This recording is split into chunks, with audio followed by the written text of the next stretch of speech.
जय श्री श्याम, हारे के सहारे की जय हो, लखदातार की जय हो।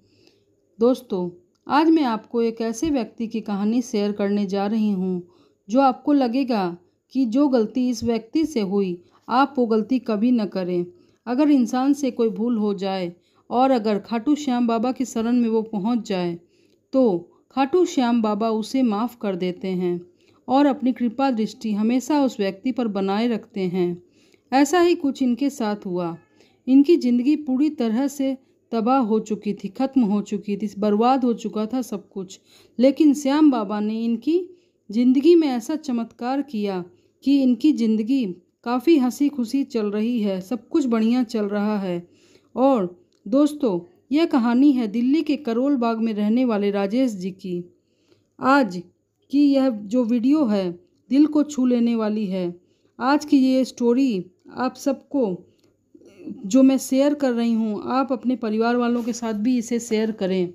यह कहानी एक सलाह देने वाली कहानी है। बाबा श्याम के चमत्कार को महसूस करने की यह कहानी है। यह कहानी इंसान को लेकर है जो बिजनेस में बहुत अच्छा है। अगर आपको ये कहानी पसंद आए तो आप इसे अपने दोस्तों और रिश्तेदारों से ज़रूर शेयर करिएगा और इस चैनल को सब्सक्राइब करिएगा। श्याम बाबा के बारे में, चमत्कार के बारे में आप सबसे पहले जान सकें, इसीलिए बेल आइकन को भी प्रेस करिएगा। और जो गलती उस इंसान ने की वो गलती आप न करें, इसीलिए आज की ये कहानी बहुत ही महत्वपूर्ण है। आज की कहानी राजेश अग्रवाल जी की है। वो करोल बाग से रहते हैं। इनका कपड़े का कारोबार है। इनका बिजनेस बहुत अच्छा चल रहा था। इनके परिवार में 2 बच्चे, इनके माता पिता और इनकी पत्नी थी। इनका बिजनेस इन्होंने बहुत मेहनत से और ईमानदारी से खड़ा किया था। काफ़ी मेहनत करने से जो उनका बिजनेस में बरकत आई थी, ये इसलिए क्योंकि ये इनकी पत्नी बहुत श्याम बाबा की पूजा किया करती थी।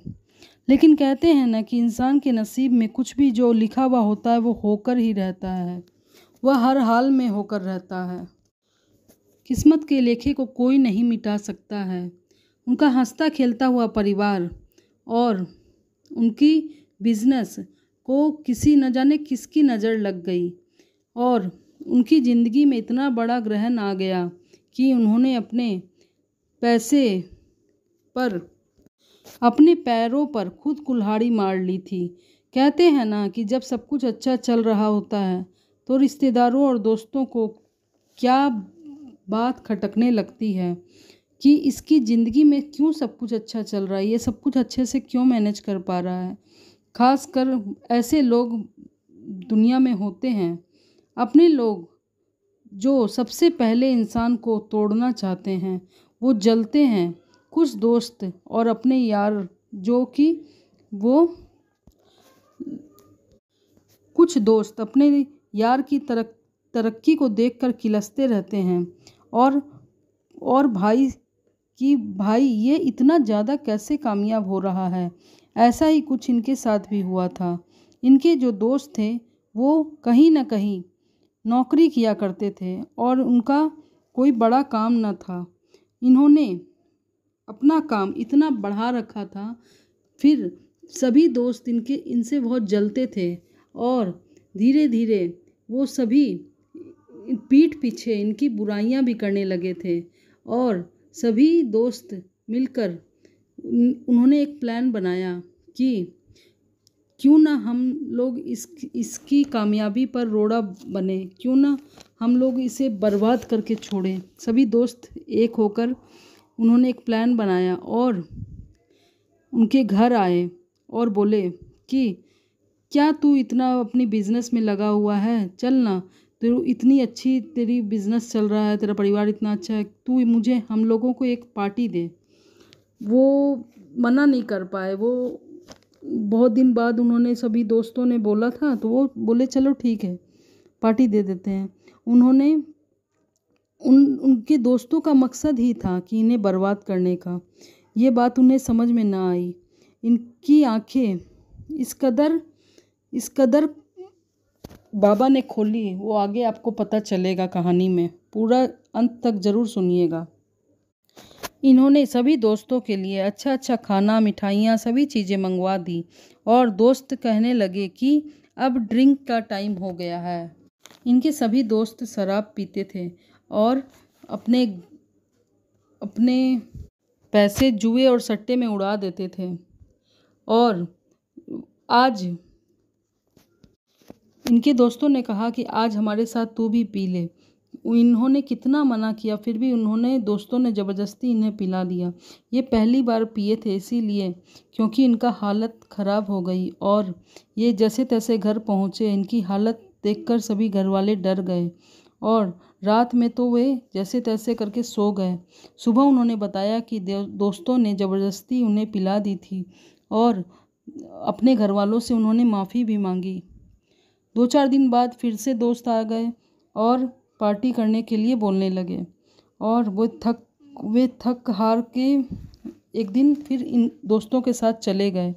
ऐसा करते करते करते करते 3-4 बार ऐसा हुआ और कहते हैं ना, संगत की रंगत आ ही जाती है। अब उन्हें ड्रिंक की लत लग गई थी। काम खत्म होते ही वे ड्रिंक करने के लिए चले जाते थे। अब उन्हें आदत सी हो गई थी। रात को शॉप बंद करने के बाद वे दोस्तों के साथ ड्रिंक करने जाते और जब घर जाते तो सबको परेशान करते थे। एक दोस्त ने तो उनके सट्टे की भी आदत लगा दी थी और कोई कभी भी नहीं उनसे सब पैसे मांगने के लिए, सब लूटने के लिए तैयार रहते थे। धीरे धीरे उनका काम पर ध्यान भी नहीं रहने लगा और पत्नी के गहने, जेवर, सभी कुछ वो जुए में हार गए और धीरे धीरे उन्हें सट्टे की ऐसी आदत लग गई कि उन्होंने अपने घर तक को गिरवी रख दिया और स्थिति इतनी ख़राब होती चली गई कि उनकी पत्नी भी और बच्चे भी, वो अपनी पत्नी और बच्चे के साथ भी बहुत ख़राब से बिहेव करते थे। उन्हें गाली गलौज, मारपीट ये सब करते थे। तो उनकी पत्नी भी मायके चली गई। उनके दोस्तों ने उन्हें बहुत बुरी आदत लगा दी थी। उनका रोज़ का एक ही काम था, बस दारू पीना, सट्टा खेलना और जुआ खेलना। घर आकर पत्नी को मारना पीटना। उनका बिजनेस पे कुछ भी ध्यान नहीं था। जब इनके पैसे खत्म हो गए तो दोस्त भी इनके पास आना जाना कम कर दिए थे और उन्हें बर्बाद करके छोड़ दिए थे। वे दारू पीकर रोड पर एक दिन भटक रहे थे। इन्हें अपने दिल में कहीं न कहीं ये महसूस हो रहा था कि मैं जो ये क्या कर रहा हूँ, मैं ये सब गलत कर रहा हूँ। मैंने अपने हाथों से अपना घर बर्बाद कर लिया, मैं गलत कर रहा हूँ। अब उनकी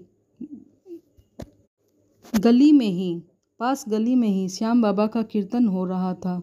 वे धीरे धीरे रोते रोते उस कीर्तन में पहुंच गए और बाबा से नज़रें मिलाकर कहने लगे कि बाबा, आप अगर सच में हो तो मेरा सब कुछ ठीक कर दो। मैं अपने आप को बहुत छोटा महसूस कर रहा हूँ।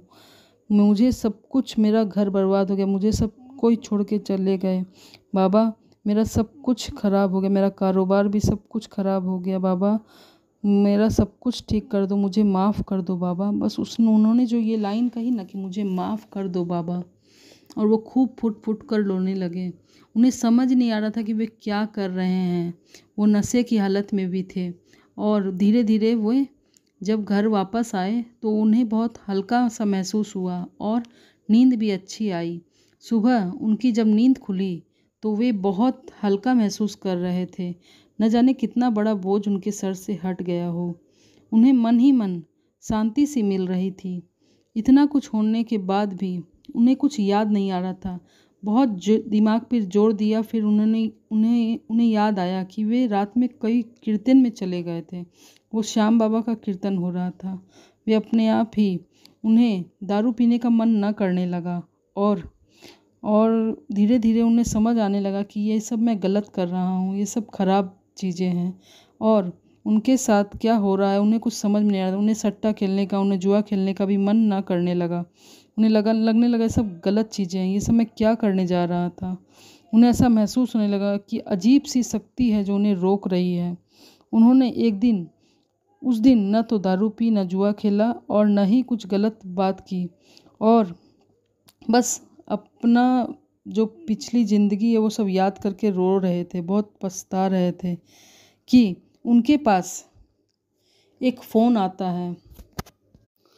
वो फ़ोन एक बैंक से आता है कि आपके 1 लाख रुपए पड़े हैं, आप चाहें तो यहाँ से निकाल लीजिए, नहीं तो ये विड्रॉ करा लीजिए, नहीं तो ये पैसे बर्बाद हो जाएंगे। वे हैरान रह गए कि ये क्या, मैं तो बैंक की किस्तें नहीं भर रहा हूँ, फिर भी मुझे फ़ोन आ रहा है कि आप पैसे निकाल लीजिए। उन्होंने कुछ समझ नहीं आया, वे 1 लाख रुपए बैंक से निकाल कर ले आए और बाबा श्याम का नाम लेकर उन्होंने एक बिज़नेस स्टार्ट किया, छोटा मोटा बिज़नेस स्टार्ट किया। उसकी शुरुआत इतनी अच्छी हुई क्योंकि उन्होंने बाबा का नाम लेकर बिजनेस स्टार्ट किया था कि उनका काम पहले से भी बेहतर तरीके से चल पड़ा। धीरे धीरे वे अपना गिरवी रखा हुआ घर भी छुड़ा लिए और उनकी बीवी बच्चे भी वापस आ गए।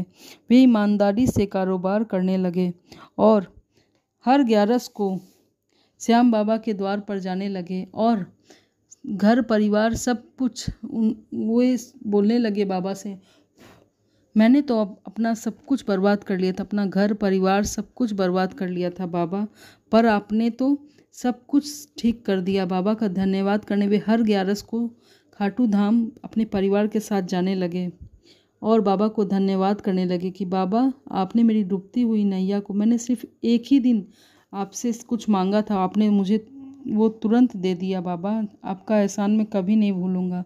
हारे का सहारा बाबा श्याम हमारा।